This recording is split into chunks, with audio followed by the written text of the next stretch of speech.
मैंने ये देखा है कि अगर 100 लोग सोचते हैं बीमार हैं, उनमें से 10 ही लोग असली बीमार पेशेंट निकलते हैं, 90 लोग ऐसे हैं जो इस तरह के ट्रैप में फंसे होते हैं। ट्रैप से निकालने के लिए you need education, you don't need medication. Short में बताना चाहूंगा, 250 का एक आंकड़ा दिमाग में फिट कर लीजिए। अगर आपका सिस्टोलिक और डायस्टोलिक ब्लड प्रेशर दोनों को जोड़ लीजिए ऊपर नीचे, अगर 250 से नीचे नीचे है तो नॉर्मल रेंज में ही है। फॉर एग्जाम्पल 160/90 टोटल कितना हो गया? 250। जो अगर डायबिटीज में खाना खाने के 2 घंटे बाद 250 mg/dL से नीचे अगर ब्लड शुगर है तो नॉर्मल है। अच्छा, ये मेरे आंकड़े नहीं है, मेरे आंकड़े नहीं है, ये ACP गाइडलाइन 2018, जिसमें सारे रिपोर्ट इकट्ठे करके दुनिया भर के तब वो आंकड़े आए। हालांकि वो आंकड़े आप तक नहीं पहुंचे, वो अलग बात है। अगर वो गाइडलाइन आपको चाहिए तो ई बुक पढ़ सकते हैं। ये एक ई बुक है, ये एक ई बुक है। इसमें पूरे दुनिया भर के जो एविडेंसेस हैं, जो गाइडलाइन के एसोसिएशंस हैं, वो जो बोल रही है वही मैंने लिख के दिया है। आप जो सुन रहे हैं वो मेडिकल साइंस नहीं, वो मेडिकल इंडस्ट्री की बात सुन रहे हैं, जहां पे कोई एविडेंस नहीं है। मैं सिर्फ इतना बोल रहा हूं कि मैं जो एविडेंस है वो आप तक पहुंचा रहा हूं। उसको लेके कितना इस्तेमाल करना है वो आपके ऊपर है। कोलेस्ट्रॉल में टोटल कोलेस्ट्रॉल अगर 250 से नीचे है तो सब ठीक है, 250 से अगर ऊपर है सिर्फ इतना कीजिए कि कोलेस्ट्रॉल खाना बंद कर दीजिए। कैसे पता चलेगा किस खाने में कोलेस्ट्रॉल है? जो खाना जानवरों से आती है वही कोलेस्ट्रॉल होता है उसमें, जैसे अंडा, मछली, मीट या दूध से बना हुआ कोई भी चीज। सिंपल है। भगवान ने प्लांट को, पौधों को कोलेस्ट्रॉल बनाने की ताकत दी नहीं है। काजू पौधे से आता है या जानवर से आता है? पौधे से आता है, तो जीरो कोलेस्ट्रॉल। कैसे पता चलेगा कोलेस्ट्रॉल है कि नहीं? Just ask from where it is coming, that's all, right. तो ऐसा नहीं बोल रहा हूं कोलेस्ट्रॉल कोई दुश्मन है, लेकिन ऐसा बोल रहा हूं कि एक तरह का कोलेस्ट्रॉल जो बॉडी बनाती है और एक तरह का जो आप खाते हैं। बॉडी उतना ही बनाएगी जितना बॉडी को चाहिए। जो आप खाएंगे दैट बिकम्स एन एक्सेस। जो आप खाएंगे उसी को तो कम करना है, राइट। तो अब देखिए, ये डॉक्टर रिचर्ड स्मिथ, दुनिया का सबसे बड़ा medical journal, British medical journal, पूरे ग्रुप के चीफ एडिटर रह चुके हैं 25 साल। 2016 में यूनिवर्सिटी ऑफ मैसूर के 100 साल पूरे हुए थे, तब चीफ गेस्ट थे, मुझे मिलने का मौका मिला। मेरा DIP डाइट पे लेक्चर था इनके लेक्चर के बाद, तो इनसे बातचीत करने का मौका मिला। इन्होंने एक डेफिनेशन दिया कि आज की तारीख में हु इज हेल्दी, ये उन्हीं का स्लाइड है। हेल्दी वही है जिसने डायग्नोस्टिक्स टेस्ट खूब सारे नहीं कराया हो। जो भी डायग्नोसिस कराएगा उसमें कुछ ना कुछ कमी मिलेगी, ये इनका कहना है, जो कि मैं मानता हूं।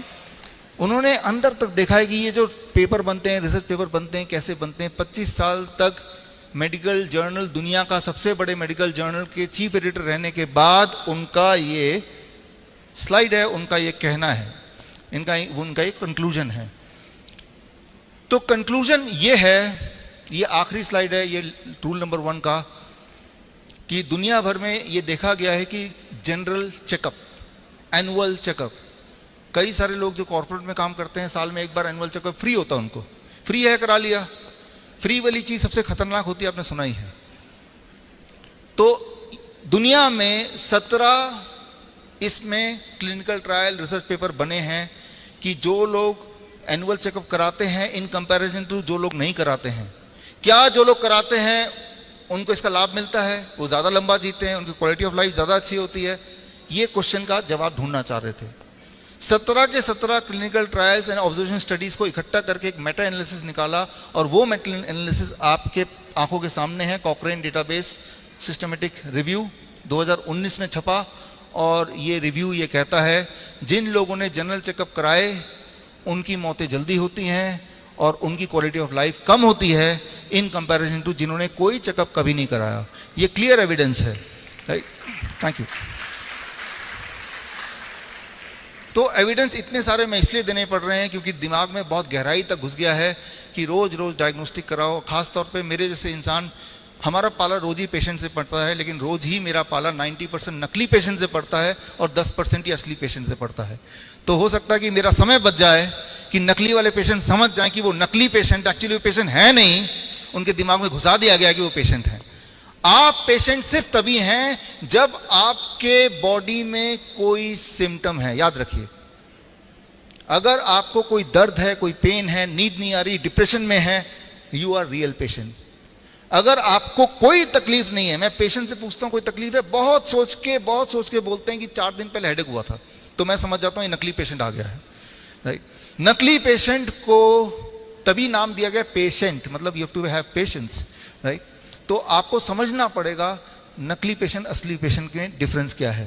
तो और नकली पेशेंट आते हैं हमारे हॉस्पिटल में, भर जाते हैं, हमें बहुत सारा पैसा भी देते हैं, राइट। तो उससे कमाई भी हो सकती है, राइट। लेकिन फिर भी at the end of the day, for the sake of humanity, सच्चाई तो यही है कि हम में से, मैंने ये देखा है कि अगर 100 लोग सोचते हैं बीमार है, उनमें से 10 ही लोग असली बीमार पेशेंट निकलते हैं, 90 लोग ऐसे हैं जो इस तरह के ट्रैप में फंसे होते हैं। ट्रैप से निकालने के लिए you need education, you don't need medication. Simple बात है ना। अब बढ़ते हैं ठीक कैसे होना। जो 10% असली पेशेंट हैं, जिनको चेस्ट पेन है मान लो, वो तो असली है ना, कि जब भी सीढ़ी चढ़ेंगे चेस्ट में पेन होगा, they are the true patients. जिनके पैरों में सूजन होती है, they are the true patient. जिनके कोई ट्यूमर है, उनके ब्लीडिंग हो रही है, वो असली पेशेंट है। उन्हें क्या करना है, अब उस पर आ रहे हैं। अगर आपको कोई भी दर्द है, अगर आपको ब्लीडिंग हो रही है, अगर आपको ट्यूमरस ग्रोथ है, तो हम अपने हॉस्पिटल में क्या करते हैं जो आप घर पे भी कर सकते हैं और क्या नहीं करते हैं, थोड़ा सा आगे चलते हैं समझाने के लिए, ताकि आप कंफ्यूज ना हो। हम दोबारा आते हैं द फिश मॉडल। ये एक्वेरियम है, इसका जो पानी है वो गंदा हो चुका है, फिश सारी बीमार पड़ जाएंगी। अब इसको, फिश को ठीक करने के लिए, कभी जुकाम हो गया, कभी बुखार हो गया, कभी सिर दर्द हो गया फिश के, फॉर एग्जाम्पल, हम बार बार दवाइयाँ दे रहे हैं और थोड़ा रिलीफ मिलता है, फिर फिश बीमार पड़ जाती है। अगर आपसे मैं पूछूं क्या करना होगा उस फिश के को ठीक करने के लिए, तो क्या जवाब है? देखिए, क्लियर कट जवाब है, भाई पानी बदलना है, फिश को नहीं वो करना है। और फिश को कितनी भी दवाई दे दें, वो कभी ठीक हो ही नहीं सकती, ये क्लियर है। प्रॉब्लम फिश के अंदर नहीं है, प्रॉब्लम सराउंडिंग्स में है।